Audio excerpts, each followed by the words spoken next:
Salut tout le monde, aujourd'hui on se lance. On va décortiquer quelques idées vraiment puissantes tirées d'un livre classique sur comment, survivre et grandir quand on est ado.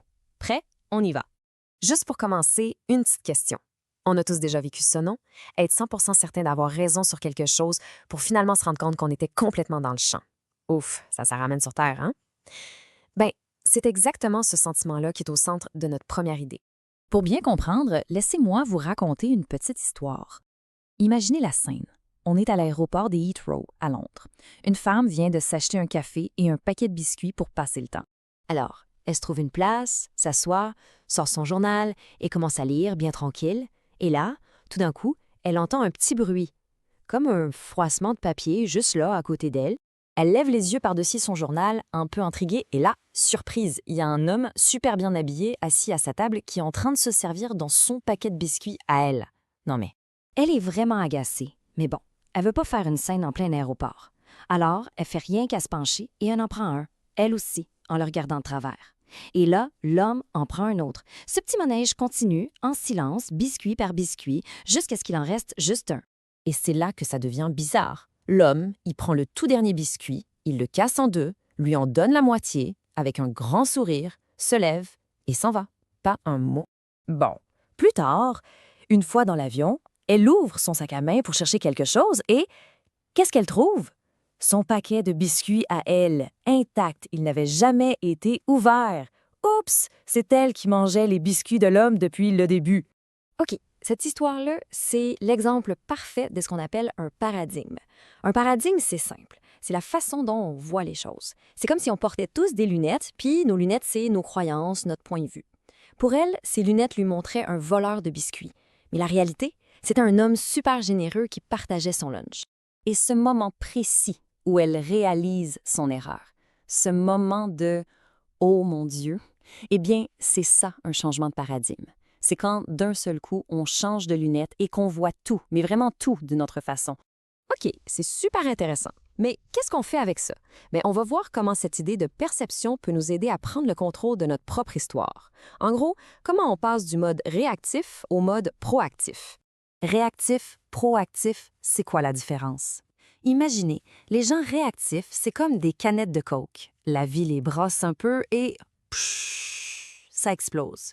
Ils blâment tout le monde, leur boss, la météo, le trafic, c'est jamais de leur faute.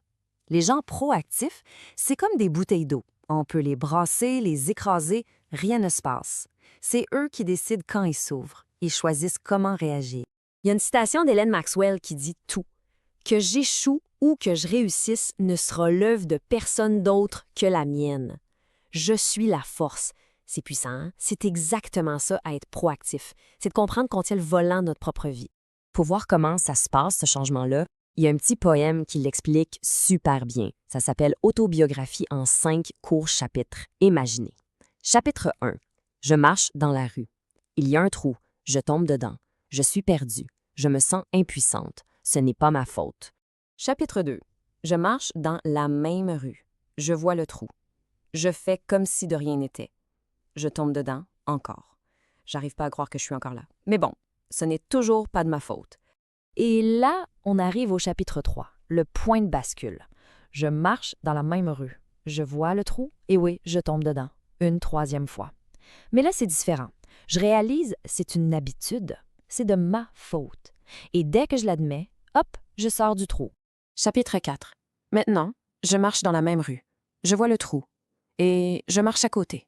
Je le contourne. Ça y est, le changement est fait. J'ai fait un choix. Et finalement, chapitre 5. Je marche dans une autre rue. C'est ça, le but ultime. On n'évite plus seulement le problème, on change carrément de chemin. On a repris le contrôle. Bon, on a beaucoup parlé de ce qu'on peut faire seul, mais maintenant, parlons de ce qui arrive quand on travaille ensemble. C'est une idée super puissante qu'on appelle la synergie. Et pour comprendre ça, il n'y a pas meilleur exemple que les oies sauvages qui volent en formation. On pense que c'est juste beau, cette formation en V, mais non, c'est pas pour le look, pas en tout. C'est de la pure science. Attachez-vous bien, parce que les chiffres sont fous. En volant comme ça, en groupe, les oies peuvent aller 71% plus loin que si une oie volait toute seule. Quand celle en avant est fatiguée, elle recule et une autre prend la relève. Celle en arrière, elle crie pour encourager celle en avant. Puis le plus incroyable, si une oie est malade ou blessée, il y en a 2 autres qui descendent avec elle et qui restent là jusqu'à ce qu'elle aille mieux ou qu'elle meure. C'est ça, la synergie. Helen Keller le dit mieux que personne. Seuls, nous pouvons faire si peu. Ensemble, nous pouvons faire tant. Ça résume tout. Le 1 plus 1 égale 3 ou 10 ou 1000. OK, pour finir, on va s'attaquer à un gros morceau. Un truc qui nous fait tous peur, l'échec. Et si on essayait de changer notre paradigme là-dessus? Si on se disait que l'échec, ce n'est pas la fin du monde, mais peut-être juste un arrêt sur le chemin. Juste pour voir, regardez cette liste de revers. À 22 ans, il fait faillite. À 23, il perd ses élections.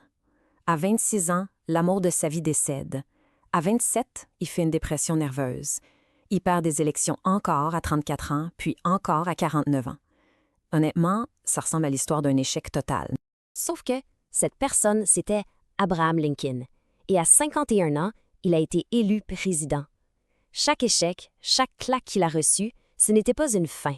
C'était une marche de plus dans son escalier vers le succès.